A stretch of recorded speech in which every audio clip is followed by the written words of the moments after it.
Hello my dear friend, this is Shiva Rathore from nature पैरी series. My dear bro, आप देख रहे हैं एनपी न्यूज नेचर पैरी शिवा राठौर के साथ।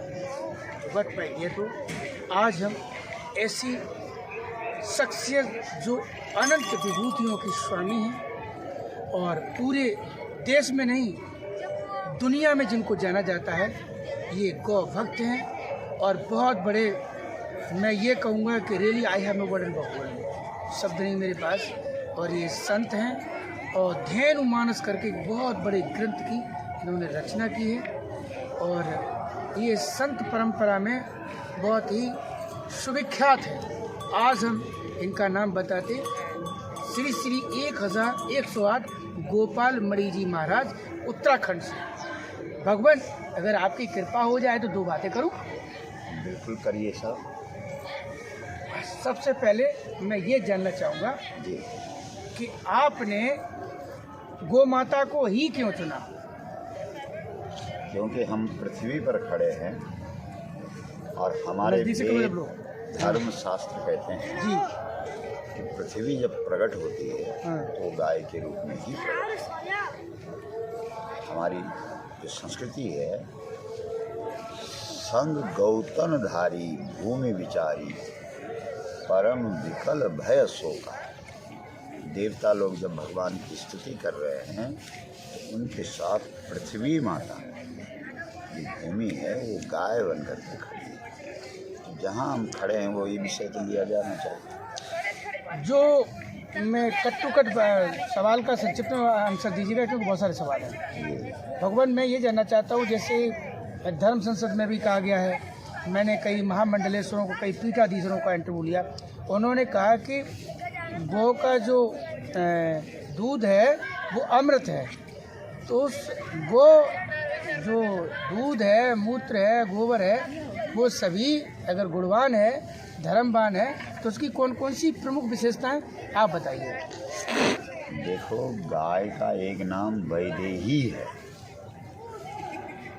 दूध की तो बात ही नहीं करते हैं। उसका जो देह है उसमें वैशिष्ट है।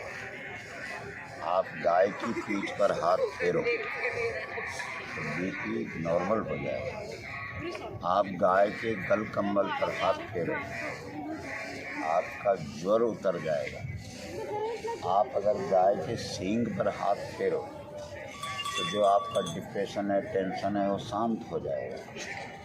आप गौ के चरण की रज का माथे पर तिलक लगाओ तो आपका कम से कम 10 मीटर औरा बढ़ जाएगा। तो गाय का तो प्रत्येक अंग दिव्य। जब गाय का प्रत्येक अंग देखा, माई डियर ब्रो, इन्होंने जो अभी मैं ये कहूँगा कि बहुत ही अद्भुत जानकारी दी है, शायद बहुत कम लोगों को पता होगा। पूरा साक्षात्कार आप देखिएगा।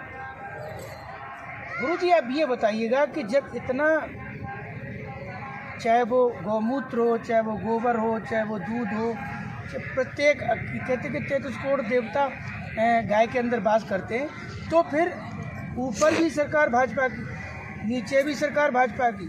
नीचे बोले तो स्टेट में मैं समझता हूँ 20-22 राज्यों में भाजपा की सरकार है और केंद्र में भी सरकार है।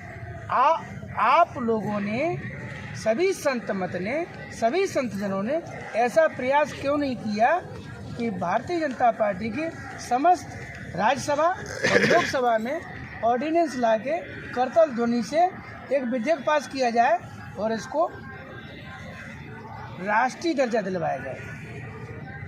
देखिए, गौ माता में इतनी विशेषताएं हैं पर नकली विकल्प तैयार कर दिया है गाय। अब गाय की तो सेवा करनी पड़ेगी, फिर वो दूध देगी। और जो बाजार का नकली दूध है उसके लिए कुछ नहीं करना पड़ेगा, तो बहुत आसानी से मिल जाएगा। जैसे देसी घी है तो उसको प्राप्त करने के लिए तो बहुत मेहनत करनी पड़ेगी। गुरुजी, ऑर्डिनेंस पे बात कर रहे हैं हम। हाँ, आप ऑर्डिनेंस पे आइएगा। हाँ, नहीं, मैं उसी पे आ रहा हूँ, उसी पे आ रहा हूँ। गाय की विशेषता बता रहा हूँ जी। नकली घी तैयार कर दिया, असली को कौन पहचानेगा? वास्तव में आज क्या हो गया कि व्यक्ति गौ की महिमा से परिचित नहीं है। और जो सत्ताएं होती हैं, जो सरकारें होती हैं, उनका कोई धर्म नहीं होता है। जब व्यक्ति विधायक बनता है, सांसद बनता है, तो वहाँ जब वो ये करता है, प्रतिज्ञा करता है, शपथ ग्रहण समारोह होता है, तो उसमें वो कहता है कि मैं किसी जाति, किसी धर्म के पक्ष में काम नहीं करूँगा, यानी मैं धर्म रहित हो जाऊँगा। इसलिए आप किसी भी सरकार को धर्म से जोड़ेंगे तो कोई भी सरकार धर्म से ऐसा नहीं जोड़ नहीं है। सकती। मैं काउंटर देता हूँ आपको। एकनाथ शिंदे जी ने महाराष्ट्र में ये कर दिया है। महाराष्ट्र सरकार ने, एकनाथ शिंदे ने किया है, ये किया है। उनको बात समझ में आई है। वहाँ भी हम लोग गए और जाकर के हमने उनको निवेदन किया, पूरे देश के अंदर निवेदन किया। जो ऋषभदेव भगवान है, उन्होंने अपने 100 पुत्रों को उपदेश दिया, 100 में से एक की समझ में आई।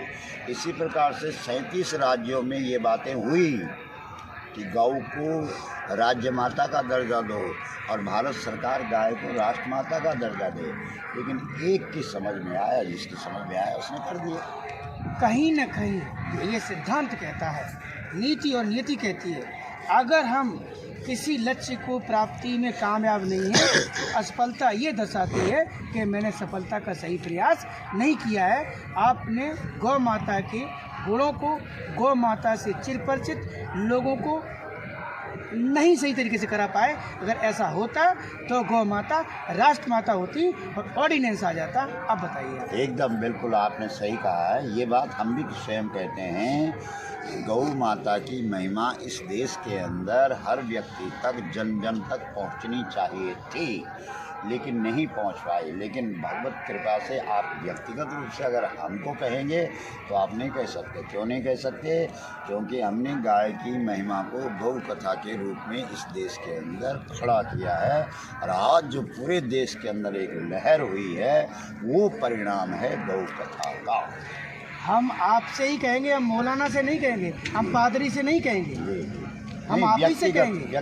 व्यक्तिगत हाँ, व्यक्तिगत तो नहीं। आप एक संगठन के राष्ट्रीय अध्यक्ष हैं, अंतर्राष्ट्रीय अध्यक्ष हैं, और आपकी ये जिम्मेदारी है कि प्रत्येक जनमानस तक आपकी जो गौ माता को लेकर जो मिशन चला रहे हैं, कहीं ना पहुंचना कहीं चाहिए। आपका सहयोग हमको नहीं मिला, इसलिए हम नहीं पहुंच पाए। ये तो मैं ये कहूँगा कि आप हमारे मतलब ये कहूँगा कि संपर्क में मेरे और आपके बीच में दूरी रही है कहीं ना कहीं। परमात्मा की प्रकार आप कह रहे हैं कि हम एक संगठन के मुखिया हैं, हाँ। उसी प्रकार से आप मीडिया का प्रतिनिधित्व कर रहे हैं। तो मीडिया अगर सहयोग करता है, तो मीडिया तंत्र है, तो पूरे देश के अंदर हर व्यक्ति तक गौ की महिमा जाती और व्यक्ति दौड़ता हुआ आता। माय डियर ब्रो, जैसा कि गुरु जी ने भी कहा है, गोपाल मणि जी बहुत ही प्रबुद्ध और बहुत ही ऋषि हैं। ये इन्हें गौ ऋषि भी कहा जाता है, क्योंकि उन्होंने धनुमानस लिखा है।